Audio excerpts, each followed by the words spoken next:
నా పేరు అనుష, మా ఆయన పేరు ప్రసాద్. మేము మా ఊరి దగ్గర వాళ్ళకి బేల్దార్ పనికి వెళ్ళాము. బేల్దార్ పనికి వెళ్తే అతను మాకు 2,30,000 అడ్వాన్స్ ఇచ్చారు. 2,30,000 అడ్వాన్స్ ఇచ్చారు. మా ఆయన వాళ్ళు పనిచేశారు. పని చేసినవి అన్ని దొంగ లెక్కలేసి మేము నాకు కడుపుతో ఉంటే ఇంటికి రావాలంటే ప్రాబ్లం అని చెప్తే కరోనా టైంలో మమ్మల్ని ఇంటికి రానియకుండా ఆపేసి గొడవ పెట్టుకున్నారు. మా ఊరి నర్సాపురం వాళ్ళు ఆయన మల్లినేడి ఆదినారాయణ సుబ్బాయమ్మ. అయితే వాళ్ళ తమ్ముడు బ్రహ్మాజీ వాళ్ళు ముగ్గురు గొడవ పెట్టుకొని కొట్టనొచ్చి మా ఆయన ఆపేశారు. ఆపేసి నువ్వు ఆడికి పోతావని చెప్పి మా ఆయన చేత సంతకం పెట్టించుకొని దొంగ లెక్కలు చూసి వచ్చినాక మేము ఇంటికి వచ్చిన 2 నెలలకి మేము 50,000 ఇచ్చినాము. ఇచ్చిన తర్వాత ఇంకా మా దగ్గరికి వాళ్ళు ఏమి రాలేదు. మేము లెక్కల బుక్ తీసుకురండి, లెక్కలు మేము ఇవ్వాల్సింది మేము ఇస్తాము, మీరు ఇవ్వాల్సింది మీరు మాకు ఇవ్వండి అని చెప్పినమని మాకు రావాల్సి వస్తాయని వాళ్ళు లెక్కల బుక్ బయట పెట్టకుండా ఇప్పుడు దానికి కూడా 6 సంవత్సరాలు అయితే ఇప్పుడు 10 రోజుల నుంచి పోలీస్ స్టేషన్కి తిప్పుతూనే ఉన్నారు. ఉదయం 8ంటికి పోతే నైట్ 10ంటికి వస్తారు. తినేది లేదు, ఏం లేదు, కుక్కలు తిప్పినట్టు తిప్పిర్రు.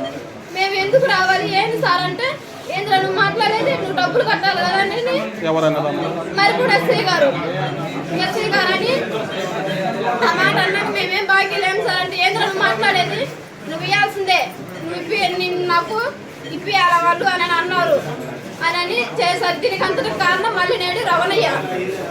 వీళ్ళు నలుగురు కలిసి చేయించింది. మా ఆయన్ని ఎస్ఐ గారు కొట్టినందుకు ఆ బాధ ఆయన తట్టుకోలేక నేను ఏ తప్పు చేయలేదు, నేనేం బాకీ లేదు వాళ్ళకని చెప్పి ఆత్మహత్యకి ఇట్లా చేసుకున్నాడు.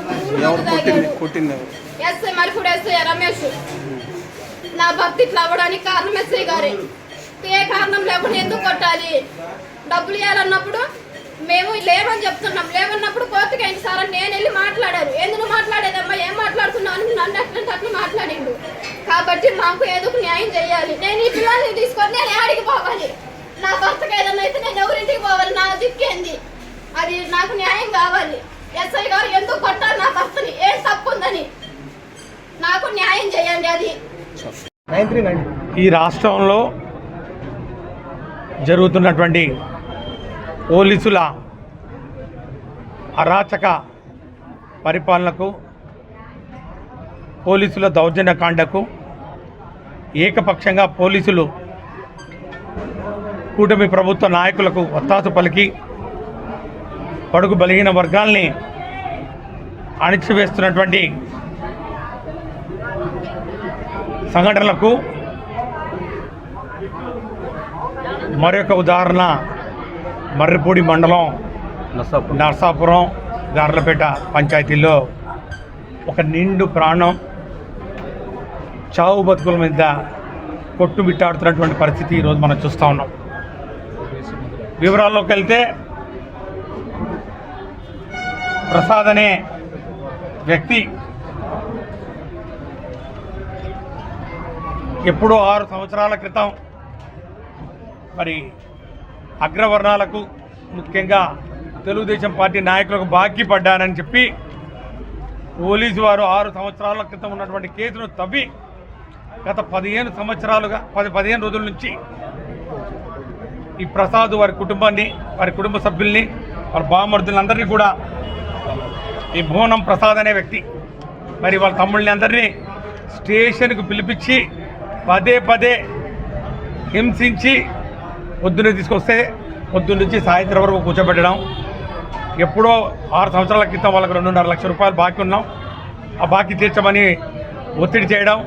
ఎలాంటి ఆధారాలు చూపకుండా వీళ్ళు ప్రసాద్ వాళ్ళు అయ్యా మేము బాకీ ఎప్పుడో తీర్చేసాం, మరి తీర్చేసాం కాబట్టి దీనికి సంబంధించినటువంటి ఆధారాలన్నీ మా దగ్గర ఉన్నాయి. ఇప్పుడు 6 సంవత్సరాల తర్వాత మీరు దీని గురించి ఎంక్వైరీ చేయడం ఏంటి, ఇది సివిల్ మ్యాటర్ కాబట్టి దయచేసి ఏదైనా ఉంటే కోర్టుకు పెట్టండి, మమ్మల్ని ఈ విధంగా హరాస్మెంట్ చేయడం మీకు భావ్యం కాదు.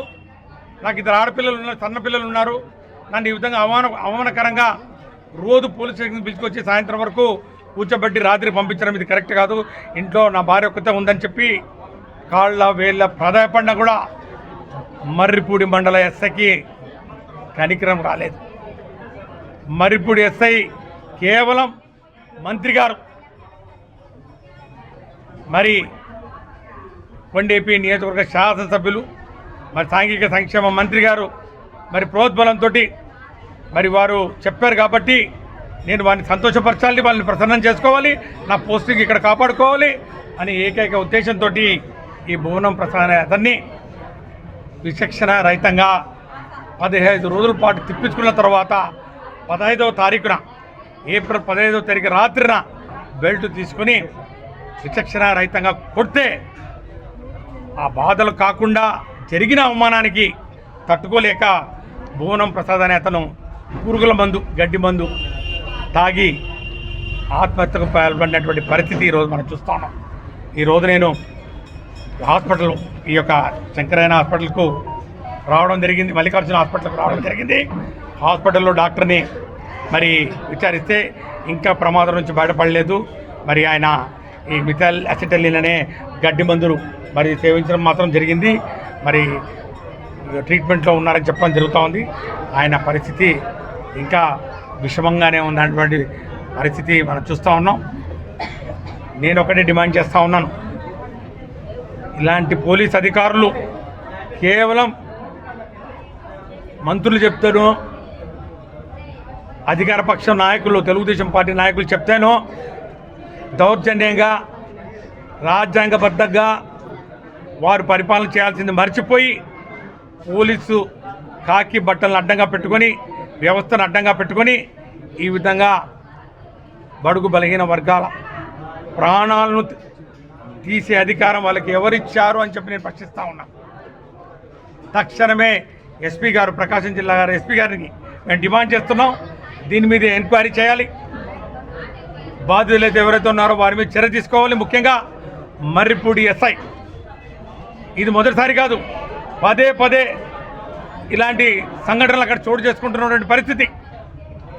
మొన్నటికి మొన్న అంబేద్కర్ బాబు జగ్జీవన్ గారుల విగ్రహ ప్రతిష్ట బడుగు బలహీన వర్గాల ఆరాధ్య దైవమైనటువంటి నాయకుల్ని మరి జగన్మోహన్ రెడ్డి గారి పాదయాత్రలో విగ్రహావిష్కరణ చేసుకోవాలని చెప్పి ఇంకా కొన్ని పనులు ఉన్నాయని చెప్పి దానికి ఆ పనులు చేస్తూ ఉంటే ఎక్కడ జగన్మోహన్ రెడ్డి గారు వచ్చి మా విగ్రహాన్ని ఆవిష్కరణ చేస్తారో, మరి ఎక్కడ ఈ యొక్క క్రెడిట్ అంతా కూడా మళ్ళా ఈ బడుగు బలహీన వర్గాలంతా కూడా వైసీపీకి అండగా ఉంటారని చెప్పి మళ్ళా తలచి మళ్ళా మంత్రి గారు చెప్పారని చెప్పి బలవంతంగా దళితులందరినీ కూడా హౌస్ అరెస్ట్ చేసి వారిని పారద్రోలి ఎంఆర్ఓతో తీసుకొచ్చేసి ఆ విగ్రహాల్ని అపవిత్రం చేసే విధంగా, ఆ మహానాయకులకి అవమానం జరిగే విధంగా బట్టలన్నీ తీసి విగ్రహాన్ని మరి ప్రారంభించడం కేవలం పోలీసు వారి అండతోటి ఎస్ఐ గారు నిలబడి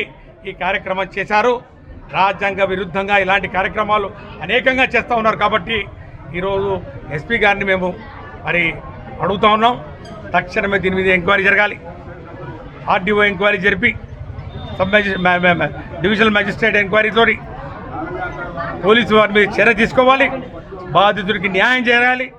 ఇలాంటి అసంబద్ధమైనటువంటి కేసులు, దొంగ కేసులు 6 సంవత్సరాల తర్వాత తిరగదోడి కేవలం సివిల్ కేసులు, సివిల్ పంచాయతీలు చేసే కార్యక్రమంలో ఈరోజు పోలీసులు ఉన్నారనే సంగతి మరొకసారి తేటతెల్లమవుతూ ఉంది.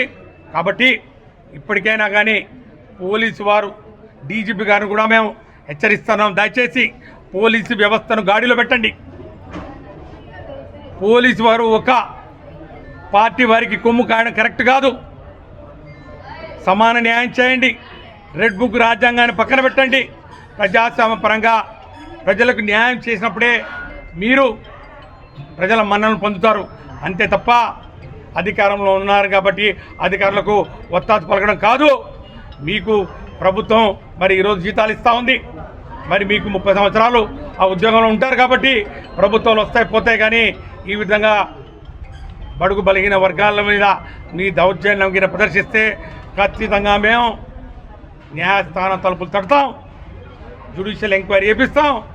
ఖచ్చితంగా మీకు తగిన శాస్తి జరిగేంత వరకు పోరాటం చేస్తామని చెప్పి కూడా మేము హెచ్చరిక చేస్తూ మరి ఈరోజు ప్రసాద్కు న్యాయం జరగాలి. ఇలాంటి దొంగ కేసులు ఏవైతే ఉన్నాయో, ఇలాంటి మరి అసంబద్ధమైనటువంటి కేసులు 6 సంవత్సరాల క్రితం జరిగినటువంటి ఇన్సిడెంట్స్ ఇవన్నిటి కూడా క్షుణ్ణంగా పరిశీలించి వారికి న్యాయం చేయాలని చెప్పి మేము డిమాండ్ చేస్తాం.